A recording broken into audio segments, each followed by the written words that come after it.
नमस्कार. आजच्या भागाचं शीर्षक आहे संगीत कवायत. उन्हाळी सुट्टी संपल्यावर दुसरं सत्र सुरू झालं. जपानमध्ये शाळा एप्रिलमध्ये सुरू होतात.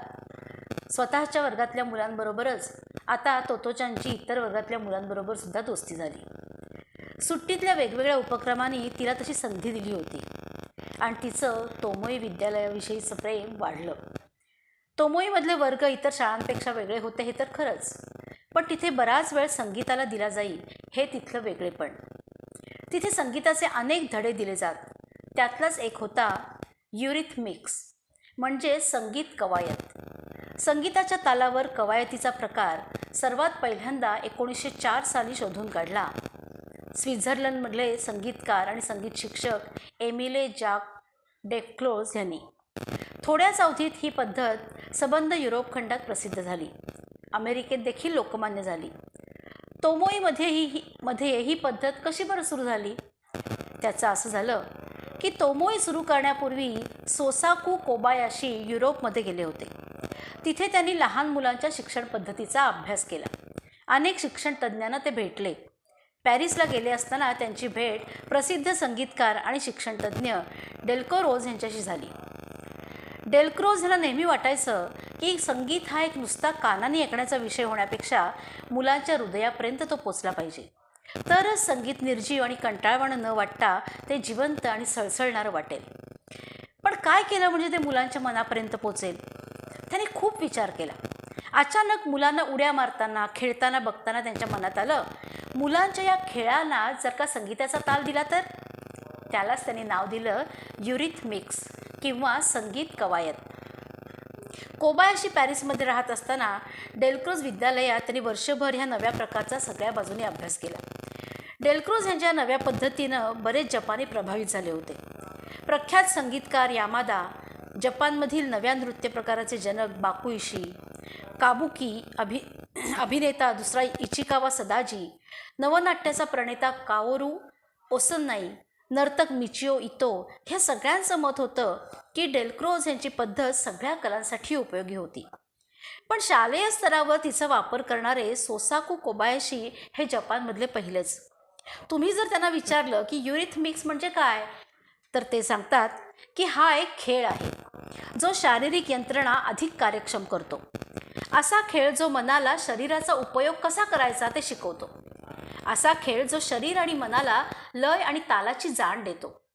युरिथमिक्सच्या अभ्यासानं संपूर्ण व्यक्तिमत्व लयबद्ध होतं.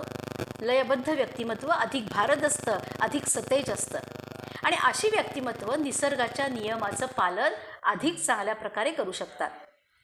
तोतोचांच्या वर्गानं हा शरीराला लय शिकवणारा खेळ शिकायला सुरुवात केली होती. सभागृहातील छोट्याशा मंचावर मुख्याध्यापक पियानो वाजवायला सुरुवात करीत आणि त्याच्या तालावर मुलांनी चालायला सुरुवात करायची.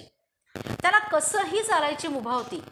अट फक्त एकच, इतरांच्या मध्ये मध्ये जाऊन कुणीही पडणार नाही ह्याची काळजी घ्यायची. त्यामुळे मुलं बहुधा गोलातच चालायची. मुलानं जर वाटलं की हे संगीत द्रुतलयीत आहे तर ती चालता चालता हात खालीवर हलवायची. पाय मात्र जोरात आपटायचे नाहीत किंवा खूप अवघडल्यासारखं चालायचं नाही. संपूर्ण शरीर सैल सोडून आरामसे चालायचं. सगळ्यात महत्त्वाची गोष्ट होती स्वाभाविकता. ज्याला जसं आवडेल तसं चालायचं. ताल बदलला की त्यानुसार हात हलवायचे, गती बदलायची आणि तालाशी जुळवून घ्यायचं. त्याप्रमाणे चालण्याची गती पण कमी जास्त करायची, हे महत्त्वाचं. अशा प्रकारे 6 ठोक्यांच्या तालापर्यंत हात हलवण्याची पद्धत बदलावी लागेल. 4 ठोक्यांचा ताल सोपा होता, खाली, बाजूला, पिछे मूड आणि वर. पण 5व्या मात्रेवर येताच खाली, बाजूला, समोर, बाजूला आणि वर करावं लागायचं. तर 6 ठोके असले की हात खाली, बाजूला, पिछे मूड, समोर, पिछे मूड, समोर आणि वर ह्या क्रमाने हलवावे लागत. त्यामुळे ताल बदलला की बरोबर तसं हात हलवणं कठीण जायचं. त्याहीपेक्षा कठीण व्हायचं जेव्हा मुख्याध्यापक सांगायचे की मी संगीताची लय बदलली तरी तुम्ही गती बदलायची नाही. म्हणजे समजा मुलं द्रुतलयीनुसार वेगानं चालत असली आणि अचानक संगीताची लय मंदावली तरी मुलांनी वेगातच चालत राहायचं. हे खरोखरच कठीण होतं. पण कोबायाशींच्या मते तसं केल्यामुळे एकाग्रता वाढायला मदत होते. अखेरीस मुख्याध्यापक सांगायचे, आता तुम्ही गती बदललीत तरी चालेल. मग मुलांना हायसं वाटायचं. पण त्यांना त्यासाठी खूप सावधान असावं लागायचं. कारण मुलं पहिला वेग बदलून संगीताशी जमवून घेईपर्यंत संगीताचा ठेका कदाचित पुन्हा बदललेला असायचा. सुरुवातीला खूप गोंधळ व्हायचा. सर थांबा सर, अशा आवाजाने सभागृह अगदी भरून जायचं. पण सरावानं तो खेळ अधिकाधिक शिस्तबद्ध आणि रंजक होऊ लागला. नवीन बदल आणि व्यायाम प्रकार मुलांनीच शोधायला सुरुवात केली आणि आनंदात आणखीनच भर पडली.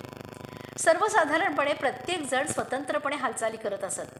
पण कधी मुलं जोडीने हात धरून हालचाल करत, तर कधी डोळे मिटून चालायचा प्रयत्न करत.